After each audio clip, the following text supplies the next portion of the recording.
Still on the Nina's interrogatories, things that will not change no matter who becomes president, mandated by the Constitution, that is like the tap from where the evils flow. For which reason Ninas say to everybody, let's leave election alone. Even the one of 2023 that is now inconclusive and in fiasco, no outcome from it. Nobody will emerge president and be able to address any of these things that the Constitution imposed. The solution, let's turn off the tap. Take down that Constitution first. Rework something that will, provide basis for expecting any change. Otherwise, you leave the tap on and you are thinking that candidate Tinubu will mop, or that candidate P2B will mop more vigorously. It's just a waste of time. In this second part, in the first part, we have talked about subsidy, petroleum product availability and the subsidy shenanigans, the electricity, and then insecurity aspect. In this second part, we are talking about the humongous cost of governance, the pervasive corruption we see, and the crooked elections and bad leadership it throws up at the end of the day. Cost of governance. Cost of governance. Those who have been, every day you tune the TV these days, you hear, oh, cost of governance. Some people say, oh, cut down salary of public convoy, come from 124 vehicles. Is it to 50 or to 20? When the leaders of other countries of the world actually drive themselves to work at times, they can have a backup vehicle. It never comes to convoy of this. So where are you going to cut down? Then somebody will say, oh, I'll wear one wristwatch, or reduce the allowance of a senator. Ninas has a totally different diagnosis on that subject of cost of governance, because where we are now is that all the money that Nigeria earns is no longer enough to pay for the bureaucracy. That's those that work for government. All the money the country earns no longer enough to pay their salaries, allowances, and finance their corruption, their greed. And we are now borrowing 40 years into the future. Otherwise, tell me what this approval in the National Assembly about the ways and means that they have amortized into 40 years. That is, they've borrowed money into the future to pay the salaries of people who are not there. The rest of the populace entirely on their own. And those in government put together, the entire, officials and the police, the army, all of them put together do not come to 1% of the country's population. How many policemen do we have? Probably 300 and some, less than 400,000. The armed forces, less than 300,000. Army, Air Force, Navy, civil defense, all of them put together. Civil service. How many ministries do we have? How many people are on the payroll in those ministries as people who government has to pay them? They don't all come to 2 million from the 200 million. That's 1% of the population should be over 2 million. We don't have a 2 million government. We don't have a we don't have that number of people running what we call the government for us. And so we're saying that if we think that it is by giving up one little allowance here or cutting down a convoy there that is going to reduce the cost of governance, is because we do not know where the cost of governance is coming from. Nina's alternative, because for every one thing we say is being done in some way, Ninas has its own prescription, and the alternative, it has its own diagnosis, and therefore the alternative prescription. Cost of governance. The reason we are spending all the monies that Nigeria earns trying to service the 1% that run, less than 1% that run the government, is that we are now financing, as a country, we are financing 812 governments. 812 governments from 5 at the time we were a federation. we had 4 regions and 1 federal government. That was all. And governance was being provided at that time. Emma Okpara took the eastern region to where it became the global reference. Awolowo in his time took the western region to where it was making waves globally. Ahmadu Bello managed to, in chasing after the other 2 regions, also dragging his own people along. The Midwest did not fail too. So 5 governments, 4 regional and 1 federal, provided more services, more education, more healthcare, welfare generally to the citizen than all of what we have now. Today we have federal government, 36 states, Federal Capital Territory, that's 37, 774 local government areas. Combine all of them, and you will see the number of, the number of governments that every month we come, they say, oh, fuck, 600 billion, 700 billion naira shared to go and pay for bureaucracy. What are we doing? How did we arrive at 36 states? Other than the brigandage of those who were carving out, those who fractured the 4 regions into 12 states and went on by decree with no reference to, implication for financing or implication for what then gets to the citizen if you have to provide this number of bureaucracies. That's how we got to where we are, that we are financing 812 or so governments. The solution is to dress back from that structure. People that talk about restructuring, it is because the structure of 812 governments that have to be financed every month from citizens that cannot get a dime for healthcare, education, or any kind of thing that is their own. That is where we got to this humongous cost of governance. The solution is to dress back and accept that we can no longer keep 774 local government areas on the list in the constitution, for which reason they have to be financed every month. The people who put it there were the same people who created 44 local government areas for Kano. At the time, Bayelsa has only 8. There's nothing any president can do about this structure, no matter how well intentioned they may be.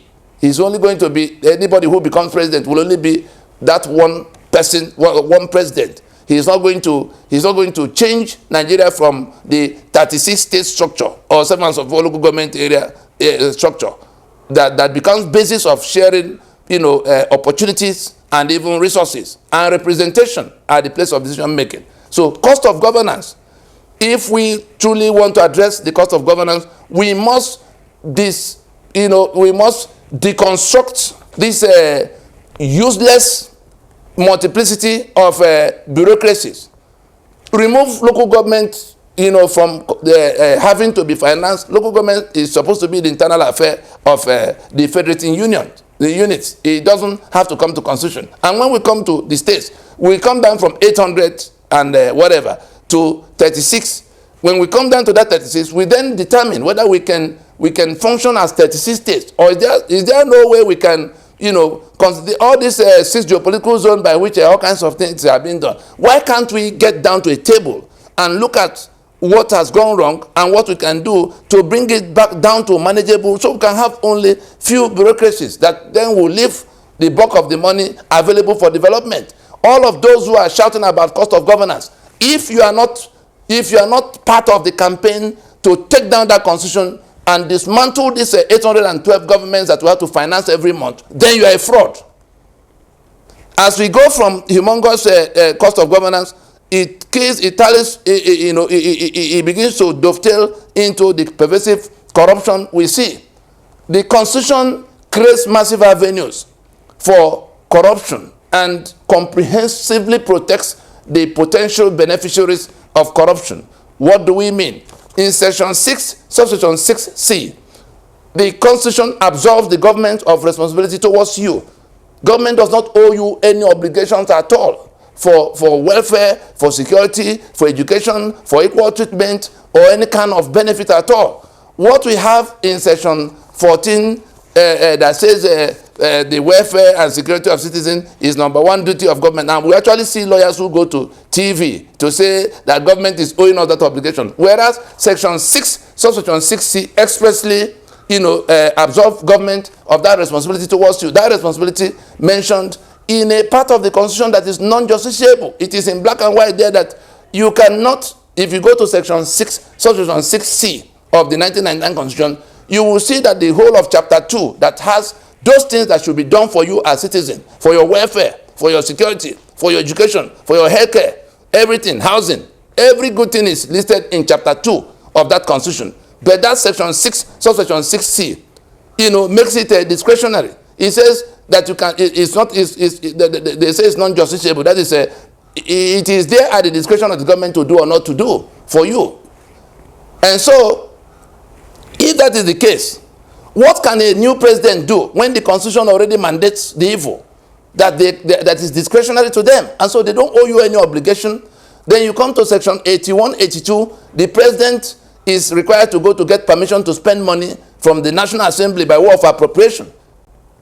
But in section 82, the same president is handed the spare key to go to take all the monies in the treasury by saying that while the National Assembly is debating, he is at liberty to run government spending money subject to a certain dubious limit.